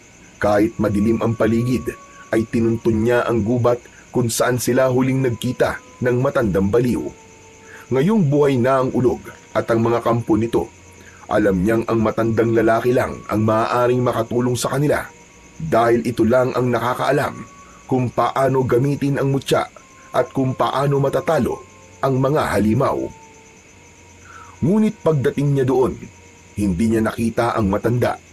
Nakailang tawag na rin siya pero walang sumasagot. At nang tignan niya ang libingan, totoo ngang wala na doon ang nakita niya noong bangkay. Dahil sa matinding pagod, napaupo na lang ang binatilyo at isinandal ang likod sa isang malaking puno. Nakatulog siya nang di namamalayan. Kinabukasan, sa unang pagputok ng araw sa baryo, naunang nagising si Aling Celia. Gaya ng nakasanayan niya, lumabas siya ng bahay para magwalis. Medyo nakakaramdam pa siya ng takot, pero dahil sumikat na ang araw, alam niyang ligtas na ang paligid sa oras na yon at wala nang banta ng aswang o anumang nilalang ng dilim. Ngunit paglabas niya, nagtaka siya sa amoy ng hangin, malansa at amoy dugo. Agad niyang nakita ang patay na aso sa harap ng bahay nila. Nang puntahan niya sa likod ang mga alaga nilang manok at baboy, ganun na lamang ang panghihinayang niya nang makitang patay na din lahat ang mga ito. Ang mga manok, nakita niyang ulo na lang ang mga ito. Tapos yung baboy, wakwak ang tiyan at nagkalat ang mga bituka sa lupa. Tonyo! Tonyo! Tonyo, lumabas ka rito, madali ka! Tingnan mo ito! Bakit? Ano yun? Ano bang? Naku po! Hayop na mga aswang na yun. Ito palang mga alaga kong pinagdiskitahan nila kagabi. Mga buwisit sila. Mga pweste. Ang mga panabong ko, wala na. Hindi pa man sila nakakabawi sa gulat at panghihinayang, ay may dumaan silang kapitbahay at sinabi sa kanilang may mga patay na tao silang nakita sa iba't ibang bahagi ng baryo. Nagkatinginan ang mag-asawa. Pinagpawisan sila ng malamig at si Mang Tonyo halos hindi na makahinga. Sunod-sunod nagsilabasan ang mga tao, kanya-kanyang sigawan at iyakan. Ang ilan, hinamna ng luha ang kanilang mga mata. May ilang nagsabi na nakakita sila ng mga halimaw kagabi at ilan sa mga ito ang binulabog at tinakot na mga halimaw na yon. Ayon sa mga tao, aswang ang sumalakay sa kanila ng gabing yun. Nabalot ng takot ang buong paligid. Si Mang Tonyo hindi na nakapagsalita. Tumingin siya kay Aling Celia. Umalis ito at sumunod siya. Tinignan kung ano ang nangyayari sa paligid. Pagkalipas ng ilang sandali, umuwi na ang mag-asawa. Sabi ko naman sa iyo, Tonyo mali talaga na kinuha mo, mutya.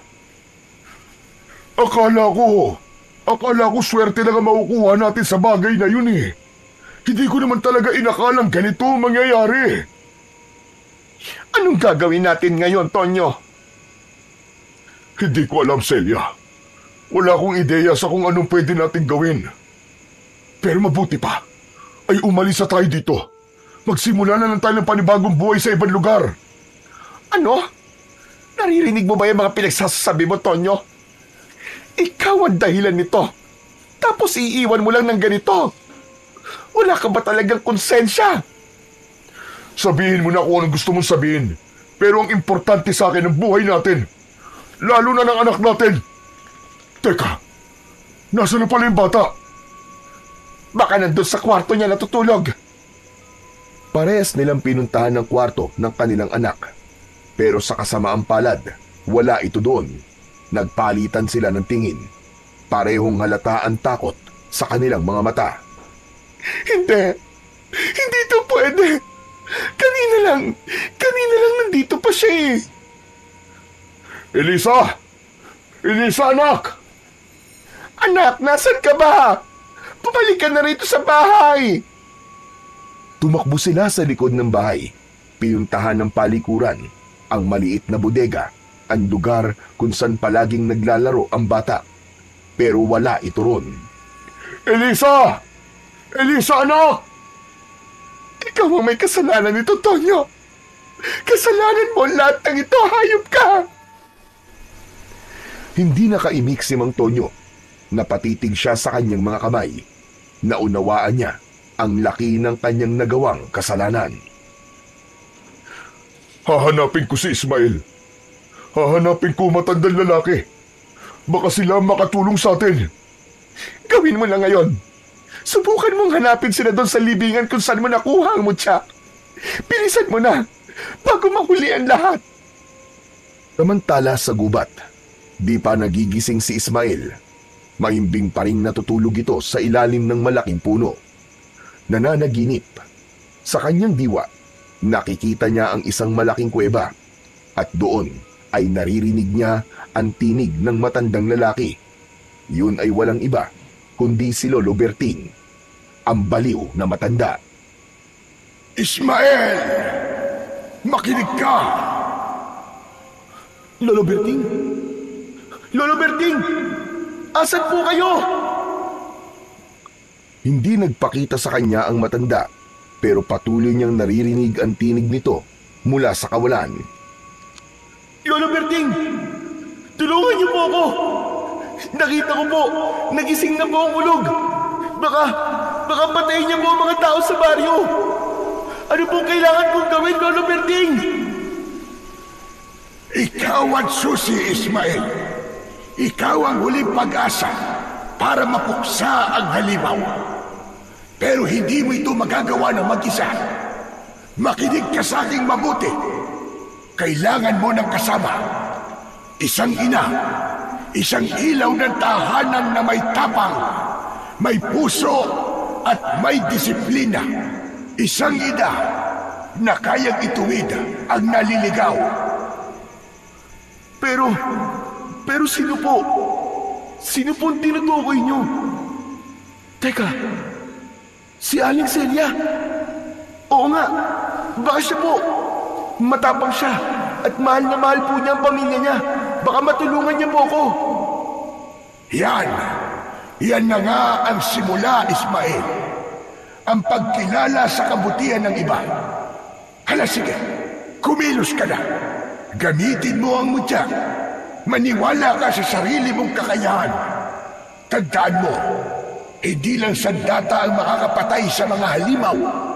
Kapag pinagsama ang liwanag ng mutya at ang pusong dalisay ng isang tunay na mandirigma, kahit ang pinakamagiting at pinakamalakas na nilalang ng dilim, walang magagawa. Lalamunin sila ng dalisay na liwanag. Lalamunin sila ng dambuhalang apoy. Biglang nagising si Ismael. Malalim ang kanyang hininga. Pawis na pawis. Tumayo siya at tinitigan ang hawak na mutya. Humanda kayo. Lalabanan ko kayo sa abot ng aking makakaya. Isinuot niya ang mutya sa kanyang leeg. Saglit siyang tumingin sa paligid. Umaasang makikita si Lolo Berting. Lolo Berting! Lolo Berting, nasan ba kayo? Walang sumagot, pero may napansin siyang kakaiba sa may damuhan sa hindi kalayuan. Unti-unti siyang lumapit. Huminto ang kanyang mga paa nang tuluyang makita niya ang nakabulagtang katawan ng matanda. Maputla na ito, wakwak ang tiyan at puno ng kagat at kalmot ang kanyang katawan. Nakadilat pa ang mga mata nito, parang punong-puno ng takot sa huli nitong mga sandali. Lolo Berting! Lolo Berting! Tumulo ang luha sa kanyang mga mata dahil sa sakit at panghihinayang sa pagkawala ng matandang minsan ay gumabay sa kanya. Biglang may mga yabag sa kanyang likuran. Ismael! Ismael! May kailangan ka malaman! Mantonyo! Agad niyang hinawakan ng mahigpit ang kwintas at bahagyang umatras palayo sa lalaki. Huwag ka mag-alala, Ismael. Hindi ko nakukunin ang mutya na yan. Pumunta ako dito para ipaalam sa'yo na umatake na ang mga halimaw kagabi. Maraming kababaryo natin ang namatay. At ang anak ko nawawala siya. Nawawala si Elisa. Ikaw lang at ang matanda... Bigla itong natigilan nang makitang patay na ang matandang lalaki. Hindi. Ano nangyari? Sino ang tutulong sa atin ngayon para mapuksa ang mga halimaw na yun? Tayo po, Mantonyo. Tayo po magtutulungan para mawala na mga salot na yon. Kailangan na po nating magmadali. Kailangan nating bumuo ng isang magandang plano kasama ang iba nating mga kababaryo. Kung handa tayo sa laban, matitiyak kung may pag-asa tayo manalo. Asahan mo ang tulong ko, Ismael. At ako na ang bahalang magkumbinsi sa mga kababaryo natin. Basta ipangako mo sa akin na hahanapin natin si Elisa pagkatapos ng laban na to. Ipinapangako ko po, Mantonyo. Hahanapin po natin si Elisa. Lumakad na ang dalawa at umuwi na sa baryo. Kaagad na nakipag-ugnayan si Mang Tonyo sa mga namumuno sa barangay. Nagpatawag naman ang kapitan ng agarang pagpupulong kasama ang lahat ng mga tanod at ibang kalalakihan ng baryo. Kinagabihan, ramdam na ramdam ng lahat ang tensyon. Mula sa di kalayuan, naririnig na nila ang iyak ng mga sanggol. Biglang lumakas ang hangin. Pumatak ang ulan. Biglang umalingasaw ang masangsang na amoy. Parang may halong dugo. Narinig nila ang malakas na singasing ng ulog. Naghintay ang binatilyo sa labas. Ilang sandali pa, narinig na nila ang pagmamarcha ng maliliit na paa. Paparating na ang mga tiyanak. Naghanda si Ismael. Tangan niya sa kanyang kamay ang isang espada na ibinigay sa kanya ng kanilang kapitan. Bagamat hindi masabi kung saan o ano ang pinagmulan ng sandata, naging komportable si Ismael sa pagkakahawak dito. Ilang sandali pa ay nasa harapan na niya ang ulog at ang mga tiyanak. Ang mga mata nila ay naglalagablab na parang apoy. Suot mo ang mutya! Akala mo ba mapipigilan mo ako? Hindi lang kita pipigilan! Wawasakin pa kita! Sige! Subukan mo! Isa ka lamang paslit sa palingin ko. Mahina kang nilalang! Biglang gumapang palapit ang ulog at sumugod kay Ismael. Agad itong umiwas, gumulong sa lupa. Habang iniwasan niya ang pagsalakay ng aswang, parang may naririnig siyang mga bumubulong. May nagsasabi sa kanya kung ano ang kanyang gagawin. Tumayo ang binatilyo at buong tikas na hinarap muli ang aswang na ulog. Kung ano ka man, hindi ka mananalo kasi masama ka. Kailanman, hindi nanalo ang kasamaan laban sa kabutihan. Hinubad niya ang mutya sa kanyang liig at inilagay ito sa hawakan ng kanyang espada. Itinaas niya ito nang nakaturo sa langit at pagkatapos ay itinutok ito sa aswang na ulog. Mula rito, kumawala ang isang bugso ng liwanag. Tumama ito sa katawan ng aswang. Napasigaw ito sa labis na sakit. Nagsimulang mabulok ang balat nito pero mabilis din itong umatras. Inutusan itong sumugod ang kanyang mga kampod na tiyanak. Tumakbo ang mga ito papalapit kay Ismael. Handang pagpiestahan ang payat na katawan ng binatilyo. Nasaktan siya sa unang bugso ng paglusob. Isang tiyanak ang kaagad na kumagat sa kanyang braso. Isa pa'y humablot sa kanyang damit at kinalmot ang kanyang dibdib. Nanginig siya sa sakit pero nanatili siyang matatag. Hindi niya magawang saktan ng mga maliliit na nilalang dahil yon ang ibinubulong sa kanya ng tinig. Mula sa loob ng kabahayan ay lumabas ang mga tao, kabilang na si Aling Celia. May bitbit itong pamalo sa kanyang mga kamay. Hoy! Mga pasaway na bata kayo! Tigilan nyo na yan! Huwag kayong manakit! Umayos kayo! Isa! Dalawa! Tila isang himala naman ang sumunod na nangyari. Binitiwan ng mga tiyanak si Ismael at isa-isang nagsipag-atrasan. Parang mga batang nahuling gumagawa ng kalokohan. Parang mga batang natakot ang mga tiyanak. Yumuko sila at nagsimulang umiyak. Hindi lang dahil sa sigaw ni Aling Celia, kundi dahil may naramdaman silang hindi nila maipaliwanag. Isang takot na may halong lungkot. Mga walang silbi! Mabilis na sumugod ang aswang na ulog, mas mabigat at mas mabilis kaysa kanina. Ngunit sa pagkakataong yun, hindi na nagpabaya pa si Ismael. Mabilis niyang itinaas ulit ang kanyang espada. Nakaturo sa langit at mula sa dulo nito, isang nakakasilaw na liwanag ang kumawala. Himalang tila biglang nagliwanag ang langit. Tumigil ang ulan, nagsimulang gumalaw ang mga ulap at sa gitna ng liwanag, nagpakita ang isang gintong dragon. Bumaba ang dragon mula sa langit at unti-unting nag-anyong gintong liwanag. Ang liwanag ay bumalot sa buong katawan ni Ismael. Napapikit siya sa sobrang lakas ng enerhiya. Nang dumilat siya, nakalutang na siya sa ere. Kasabay nito ay ang biglang pagbabago ng anyo ng mutya. Naging gintong apoy ito at kumalas mula sa espada. Dumapo ito sa kanyang kamay. Sa pagkakataong yun, ay binitiwan na niya ang kanyang espada. Ramdam ni Ismael ang panibagong lakas at naging mas matalas na rin ang kanyang pandama. Sumigaw ang aswang na ulog. Hindi ito umatras. Lalong tumindi ang galit sa kanyang muka. Inilabas nito ang mahahaba niyang mga kuko at tinangkang kalmutin ang muka ni Ismael. Ngunit mabilis ang ginawang pag-iwas ng binatilyo. Muling sumugod ang ulog. Hinampas nito si Ismael gamit ang kanyang mahabang buntot. Tinamaan ang braso ni Ismael at tumilapon siya. Tumama sa isang malaking puno.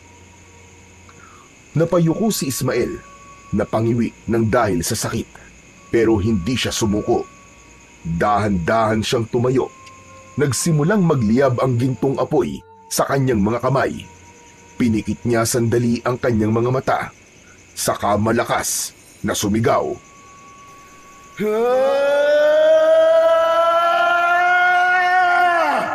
Katapusan mo na! Itinapat ni Ismael ang liwanag sa kanyang dibdib. Agad itong pumasok at tila naging bahagi na ng kanyang katawan. Ang kanyang mga mata ay nagliwanag, naging tila 2 bola ng naglalagablab na apoy. Muli siyang lumutang sa ere, balot ng gintong liwanag ang kanyang buong katawan. Sa isang iglap, sinugod niya ang aswang na ulog. Diretso niyang tinumbok ito at sa bawat pulgada ng paglapit niya, lalong lumalakas ang liwanag sa kanyang katawan. Nasisilaw ang lahat, halos hindi nila makita kung ano ang nangyayari sa laban. Samantala, inihanda naman ng binatilyo ang kanyang kamao. Isang malakas na suntok ang binitiwan niya sa dibdib ng aswang na ulog. Isang malakas na sigaw ang binitiwan ng halimaw. At sa huling pagkakataon, natupok ang ulog. Walang natira, kundi abo. Unti-unting nawala ang liwanag sa katawan ni Ismael. Mula sa ulap, muling lumitaw ang gintong dragon. Umikot ito sa ere at dahan-dahang bumaba. Inikutan nito ang mga tiyanak at sa bawat pag-ikot, naglalabas ito ng banayad na ilaw na tumatama sa mga nilalang. Isa-isang nagbago ang kanilang mga anyo. Mula sa anyo ng nakakatakot na nilalang, naging tila mumunting anghel sila na may mapayapang mga muka. Napaiyak ang lahat ng mga nanay at tatay ng baryo.